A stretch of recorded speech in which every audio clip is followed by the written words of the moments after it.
আসসালামু আলাইকুম। ওয়ালাইকুম আসসালাম ওয়া রাহমাতুল্লাহি ওয়া বারাকাতুহু। কেমন আছেন? আলহামদুলিল্লাহ ভালো আছি। ও, আসার সময় কোনো সমস্যা হয় নাই তো? না, একটু প্রবলেম হয়েছিল, কোনো সমস্যা হয় নাই। ও, প্রবলেম হয়েছিল।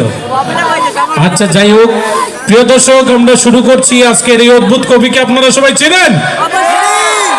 আরো জুড়ে বলতে হবে, এই অদ্ভুত কবিকে চিনেন আপনারা? তো আমরা এই কবির পরিচয় জানতে চাইবো।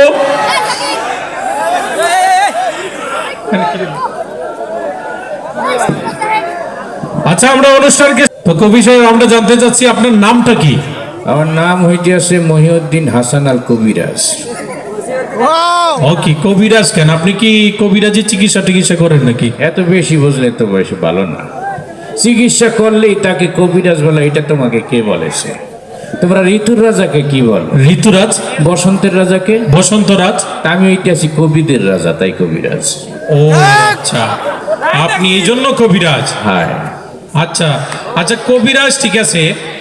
এখন আপনি তো বিভিন্ন দেশ সফর করছেন, ঠিক আছে? আমরা শুনছি যে আপনি অনেক দেশ সফর করছেন। তো এই পর্যন্ত আপনি কয়টা দেশ সফর করছেন আমাদেরকে একটু কি বলবেন? আমি বহুত দেশ সফর করছি, তোমরা নাম বললে চেনবা না। আচ্ছা, একটু আমাদেরকে বলেন দেখি আমরা চিনতে পারি কিনা। আহা, সব মিডিল ইস্টের ওই পাশে, চেনবা না বললাম। আচ্ছা বলেন, একটু আমাদেরকে একটু বলেন, আমরা শুনি। কত দেশের নাম বলবো? এই নোয়াখালী, কুমিল্লা, চাঁদপুর, বরিশাল, নীলফামারী, বহুত দেশ, চিনবা না তোমরা। আর আর আশপাশে কোনো দেশে যান নাই? ওই যে কাঞ্চনজঙ্ঘা দেখতে গেছিলাম একবার, পাসপোর্ট করে পঞ্চগড়। আর কোন জায়গায় গেছিলেন? বহুত দেশ, চিনবা না বললাম না। ওহো, আচ্ছা আচ্ছা, যাই হোক কবি সাহেব, আপনি কত সাল থেকে কবিতা লেখালেখি করেন? আমি অনেক আগে থেকেই কবিতা লেখা শুরু করেছি, প্রায় 1900 কাল থেকে আমি কবিতা লিখি। 1900 কাল থেকে আপনি কবিতা লেখালেখি করেন? High high. আচ্ছা, আপনার লেখালেখির অভিজ্ঞতা সম্পর্কে আপনি আমাদের যদি কিছু বলতেন। আমি তো বলেছি যে আমি অনেক আগে থেকেই কবিতা লিখি। আমি যখন কবিতা লেখা শুরু করেছি তখন তোমার বাপদাদারও জন্ম হয়। না না, ঠিক আছে। এমনকি তোমরা যাদের কবিতা পড়ো, এই যে রবীন্দ্রনাথ ঠাকুর, সুনীল গঙ্গোপাধ্যায়, ওদের জন্মের আগে থেকে আমি কবিতা লিখি। তোমরা ছোটবেলায় একটা কবিতা পড়েছো, পাখি সব করে রব, রাতি পোহাইলো, কাননে কুসুম কলি, সকলে ফুটিল। ওই কবিতাটা কিন্তু আমার লেখা। মাশাআল্লাহ। তো যাই হোক, তোমরা তো আধুনিক যুগের ছেলে মেয়ে, সব কিছু আপডেট পাইছো, মোবাইল, ইন্টারনেট, স্যাটেলাইট, কত কিছু পাইছো।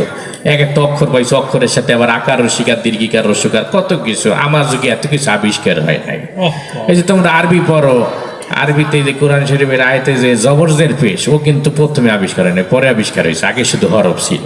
তা আমি বাংলাতে যখন কবিতা লেখা শুরু করি তখন আকার, রসিকার, দীর্ঘিকার আবিষ্কার হয় নাই, শুধু অক্ষরগুলি ছিল। তাই পাখি সব করে রব কবিতাটা যখন পেটথুম লিখি তখন আকার, রসিকার আবিষ্কার হয় নাই। তখন আমি এই কবিতাটা লিখেছিলাম এইভাবে: পখসব কররব রতপহল, কনন কসম ফল, সকল ফটল। কিছুদিন পরে যাইয়া ভাষাবিদরা আকার আবিষ্কার করলো, আমার কবিতাটা হয়ে গেল পাখাসাবা কারারাবা রাতা পাহালা, কানানা কাসামা ফালা, সাকালা ফাটালা। তার কিছুদিন পরে যায় ভাষাবিদরা রস্যিকার আবিষ্কার করলো, আমার কবিতাটা হয়ে গেল পিকিসিবি কিরিরিবি রীতি পিহিলি, কিনিনি কিসিমি ফিলি, শিকিলি ফিটিলি। তারপরে যখন রস্যকার আবিষ্কার হইলো, আমার কবিতাটা হয়ে গেল পুকুসুবু কুরুরুবু ঋতুপুহুলু, কুনুনু কুসুমু ফুলু, শুকুলু ফুটুলু।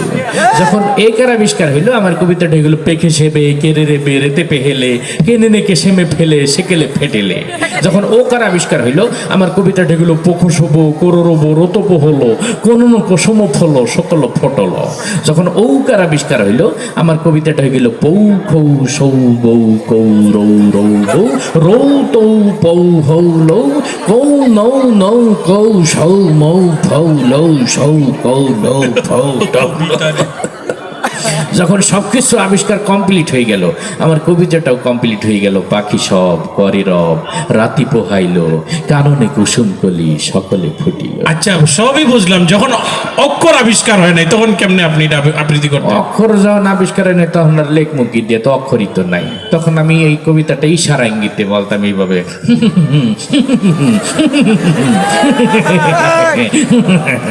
যাক কবি সাহেব, অদ্ভুত কিছু তথ্য আপনি আমাদেরকে দিলেন কবিতায়। এই আবৃত্তির যে বিষয়টা। আচ্ছা, মনে করেন আপনার এই কবিতাটা যদি আমাদের বাংলাদেশের মিডিয়া অঙ্গনে বা আপনি যে কোনো জগতের মানুষদেরকে যদি দেন, তাহলে তারা কেমনে আপনার এই কবিতাটা পরিবেশনা করবে? আমাদেরকে একটু শোনাবেন?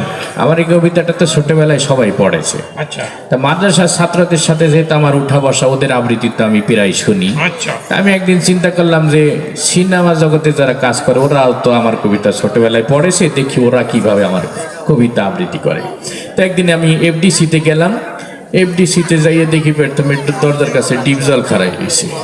তো ডিপজলকে যাইয়ে বললাম যে আমার এই কবিতাটা তুমি কিভাবে আবৃত্তি করেছ? সে আমার কবিতাটা আবৃত্তি করলেই হবে, ও পাখি সব কর্তাছে রব, বোঝো নাই ব্যাপারটা, কাননে কুসুম কলি সব ছান্ডে মান্ডে কলো জয়ে গেছে গা। সর্বনাশ, এত ভয়ঙ্কর আবৃত্তি তো আমি করতে কই নেই। আমার একটা সুন্দর ফুল ফুটার কবিতা, সাবলীল একটা আবৃত্তি হবে, এত ভয়ঙ্কর আবৃত্তিতে না।